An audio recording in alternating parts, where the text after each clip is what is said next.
दिलचस्प पौराणिक कथा में आज हम जयद्रथ की कहानी सुनेंगे। जयद्रथ सिंधु देश का राजा था।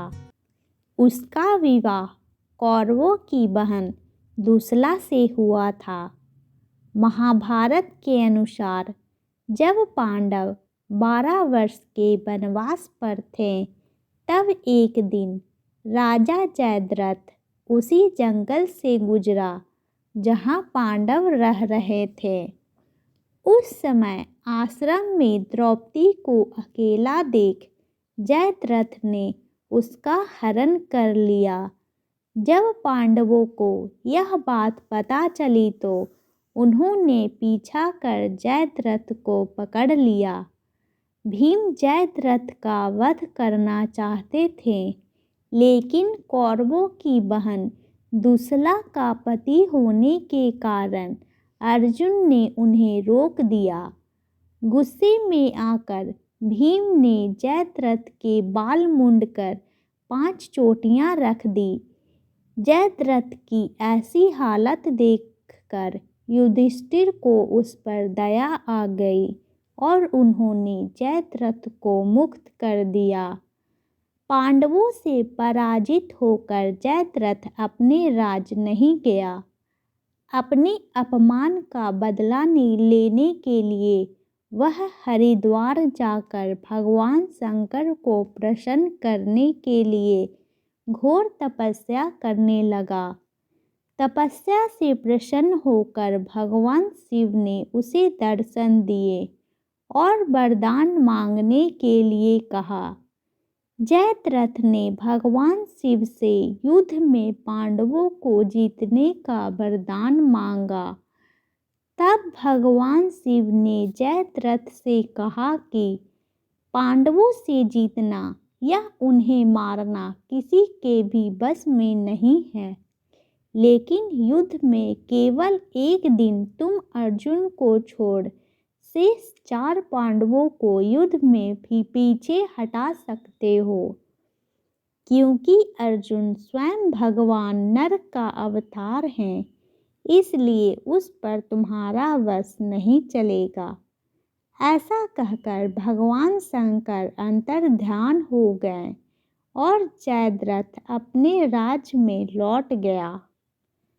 महाभारत युद्ध में जब गुरु द्रोणाचार्य ने युधिष्ठिर को बंदी बनाने के लिए चक्रव्यूह बनाया तो उसके मुख्य द्वार पर जयद्रथ को नियुक्त किया। योजना के अनुसार संसप्तक योद्धा अर्जुन को युद्ध के लिए दूर ले गए। जब युधिष्ठिर ने देखा कि चक्रव्यूह के कारण उनके सैनिक मारे जा रहे हैं तो उन्होंने अभिमन्यु से इस व्यूह को तोड़ने के लिए कहा।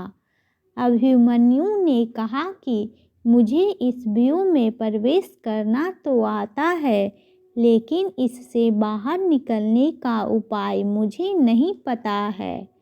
तब युधिष्ठिर एवं भीम ने अभिमन्यु को विश्वास दिलाया कि तुम जिस स्थान से व्यूह भंग करोगे हम भी उसी स्थान से व्यूह में प्रवेश कर जाएंगे और व्यूह का विध्वंस कर देंगे।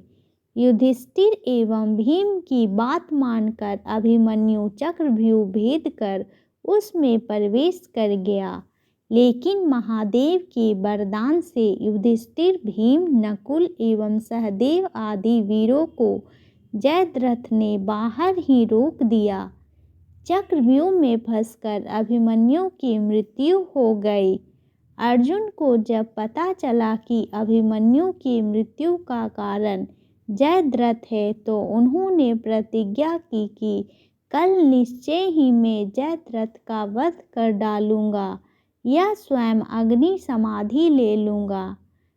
जयद्रथ की रक्षा के लिए गुरु द्रोणाचार्य ने अगले दिन चक्र संकट व्यूह की रचना की। शाम तक युद्ध करने के बाद भी अर्जुन जयद्रथ तक नहीं पहुंच पाया, क्योंकि उसकी रक्षा कर्ण, अश्वत्थामा, शल्य आदि महारथी कर रहे थे।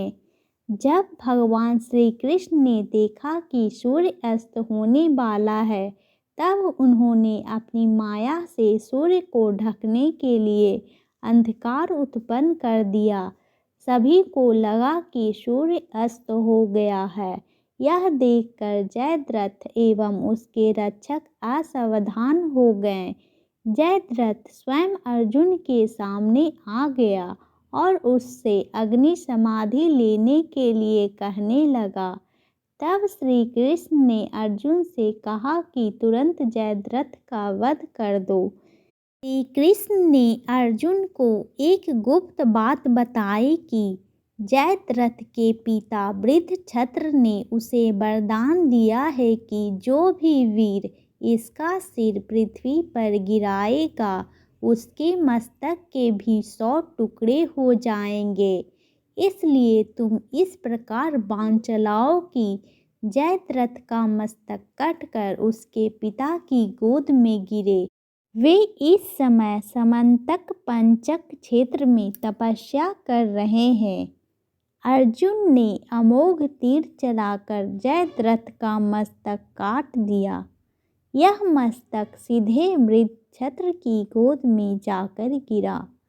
जैसे ही उन्होंने जयद्रथ का मस्तक पृथ्वी पर गिराया, उनके मस्तक के 100 टुकड़े हो गए।